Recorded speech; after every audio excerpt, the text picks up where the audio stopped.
বন্ধুরা, আমার এই চন্দ্রমল্লিকার চারাগুলো আমার চন্দ্রমল্লিকার মাদার প্ল্যান্টের ডাল কাটিং করে আমি তৈরি করেছি এবং কিভাবে ডাল কাটিং করতে হয় এবং কীভাবে চারা তৈরি করতে হয় আগের ভিডিওতে আমি বলেছি। তোমরা যদি চাও তাহলে তোমরা গিয়ে সেই ভিডিওটা গিয়ে দেখতে পারো। এই চন্দ্রমল্লিকার চারাগুলোর ফার্স্ট পটিং করব, মানে এরকম 4 ইঞ্চির যে টব আছে সেই টবের মধ্যে প্রতিস্থাপন করব। প্রতিস্থাপন করার পরে কি পরিচর্যা করলে চন্দ্রমল্লিকার চারাগুলো খুব দ্রুত বৃদ্ধি হবে এবং গাছটা অনেকটা ঝাঁকড়া হবে তা এই ভিডিওর মধ্যে সম্পূর্ণ আমি বলবো। তাই বন্ধুরা, আজকে ভিডিওটা তোমরা যদি মন দিয়ে দেখো তাহলে চন্দ্রমল্লিকার সম্বন্ধে জানতে পারবে গুরুত্বপূর্ণ কিছু তথ্য।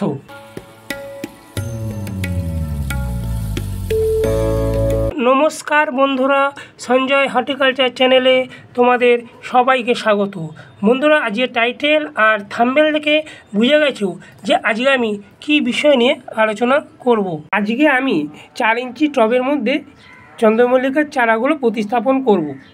তা 4 ইঞ্চি টবের মধ্যে প্রতিস্থাপন করার আগে টবের ড্রেনেজ সিস্টেমটা খুব ভালো করতে হবে, কারণ টবের ড্রেনেজ সিস্টেমটা যদি ভালো না করা যায় তাহলে চন্দ্রমল্লিকা গাছের চারাগুলোর গোড়ায় জল জমে গাছের শেকড়গুলো পচে যাবে এবং পচে অবশেষে গাছটা মারা যাবে।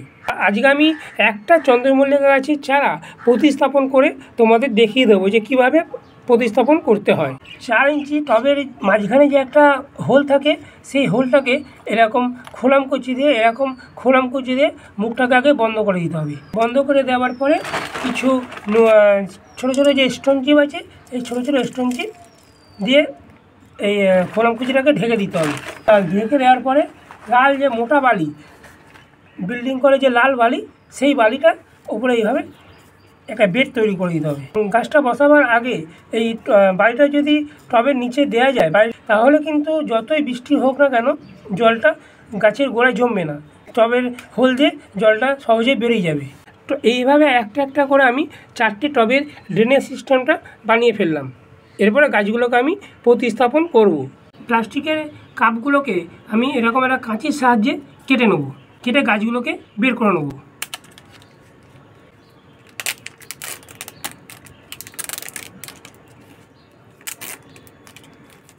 খুব সাবধানে বের করবে যাতে গাছের শিকড়ে আঘাত না লাগে।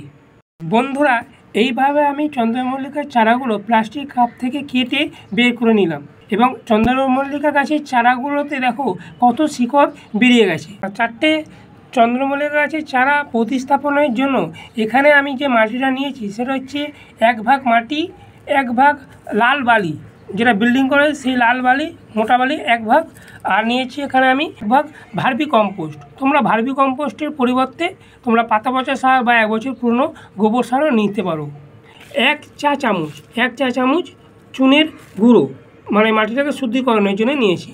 আর নিয়েছি 2 চামচ নিম খোল। এই নিম খোলটা নিয়েছি যাতে গাছের মাটিতে পোকামাকড়ের আক্রমণ না হয়। আর এখানে নিয়েছি 1 চা চামচ ট্রাইকোডার্মা ভিরিডি, এটা জৈব কীটনাশক, এটা নিয়েছি 1 চা চামচ।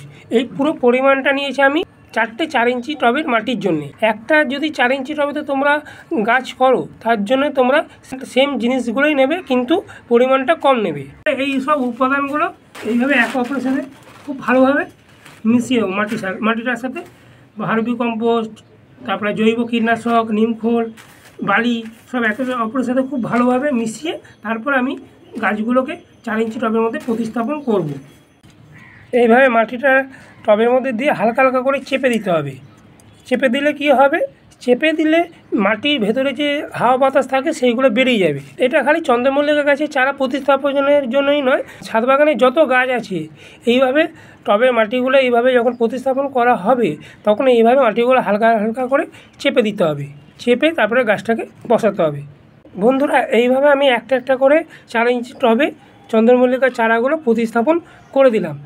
এর প্রতিস্থাপন করার পর গাছের টবেতে ভরপুর মাত্রায় জল দিয়ে দেবো। চারাগুলো প্রতিস্থাপন করার পর এরপরে এই গাছগুলোকে কোথায় রাখা হবে? এই গাছগুলোকে মোটামুটি 15 দিন 15 দিন ছায়াযুক্ত জায়গায়, যেখানে সকালে 3 থেকে 4 ঘন্টা রোদ্দুর আসে, এরকম জায়গাতে এই চন্দ্রমল্লিকার চারাগুলোকে রাখা। যদি ডাইরেক্ট রোদ্দুরের মধ্যে এই চন্দ্রমল্লিকার চারাগুলোকে রাখা হয়, তাহলে যেহেতু এখন এই চন্দ্রমল্লিকার চারাগুলো খুবই বাচ্চা, খুবই ছোটো ছোটো গাছ, ওই জন্য এখন সূর্যের প্রচণ্ড রোদ্দুরেতে চারাগুলো সহজেই গাছগুলো নেতিয়ে পড়বে।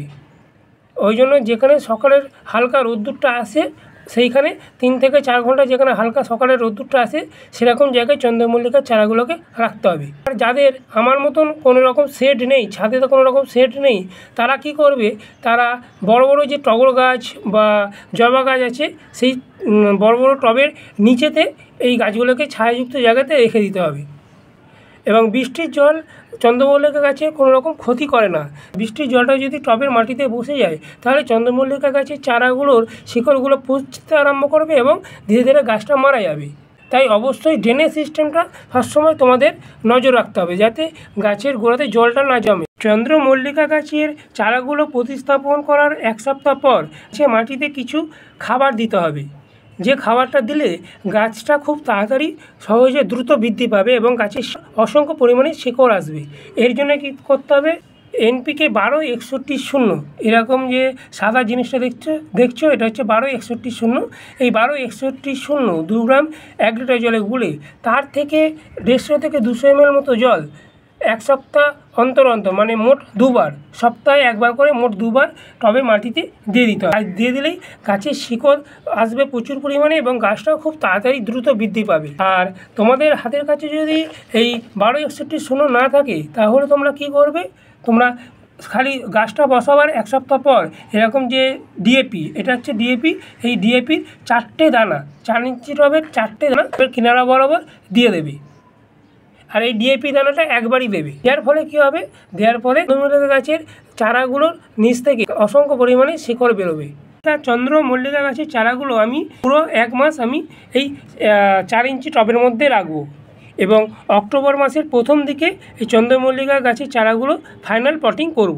চন্দ্রমল্লিকা গাছের চারাগুলো দ্রুত ঝাগড়া করার জন্য প্রতিনিয়ত পিঞ্চিং করতে হবে। কীভাবে পিঞ্চিং করতে হবে সেটা আমি একটা চারা গাছে পিঞ্চিং করে তোমাদের দেখিয়ে দিচ্ছি। এখানে দেখো, এইখানে এই একটা পাতা আছে এবং এই একটা পাতা আছে, পাতার মাঝখানে দেখো এখানে ডগাটা আছে, এটাকে এইভাবে কেটে দেবে। চন্দ্রমল্লিকা গাছে ফাঙ্গিসাইডটা মাসে 2 বার করে স্প্রে করতে হবে। স্প্রে করলে কী হবে, গাছে যে ফাঙ্গাসের জনিত যে লক্ষণগুলো দেখা যায়, মানে গাছের পাতাগুলো পুড়ে পুড়ে যায়, গাছের পাতায় কালো কালো স্পট দেখা যায়, এগুলো হয় ফাঙ্গাসের আক্রমণের জন্য।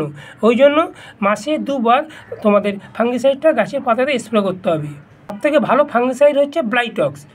এই ব্লাইটক্সটা 2 গ্রাম 1 লিটার জলে গুলে পুরো গাছগুলোকে স্প্রে করে সকালের দিকে চান করে দিতে হবে। ব্লাইটক্সটা যদি তোমাদের কাছে না থাকে অসুবিধা নেই, তোমরা তোমাদের হাতের কাছে যে কোনো ফাঙ্গিসাইড তোমরা মাসে 2 বার, মানে 15 দিন অন্তর অন্তর গাছের পাতায় স্প্রে করে চান করিয়ে দেবে। তাহলেই কোনো রকম ফাঙ্গাসের আক্রমণ গাছের মধ্যে হবে না। চন্দ্রমল্লিকা গাছের চারাগুলোর খাবার বলতে, গাছগুলো বসাবার ঠিক 15 দিন পর থেকে সপ্তাহে 1 বার করে পাতলা করে সর্ষের খোল পচা জল গাছের টবগুলোতে দিতে হবে। দিলেই আর খুব তাড়াতাড়ি বৃদ্ধি হবে। বন্ধুরা, এটা গেল চন্দ্রমল্লিকা গাছের ফার্স্ট পটিং ও পরিচর্যা সম্বন্ধে আলোচনা। যদি আমার এই ভিডিওটা তোমাদের এতটুকু উপকারে লাগে, তাহলে অবশ্যই ভিডিওটাতে একটা লাইক দিও এবং চ্যানেলটাতে সাবস্ক্রাইব করে আমার পাশে থেকো। এবং পাশে থাকলে কী হয়, পাশে থাকলে নতুন নতুন ভিডিও করার উৎসাহ পাই। এবং পাশে থাকা যে বেল আইকনটা সেটা প্রেস করে দিও। প্রেস করে দিলে আমি যখন নতুন নতুন ভিডিও আপলোড করব, যাতে সহজেই তোমাদের কাছে খুব তাড়াতাড়ি পৌঁছে যেতে পারি। সবাই তোমরা খুব ভালো থেকো, সুস্থ থেকো, নমস্কার।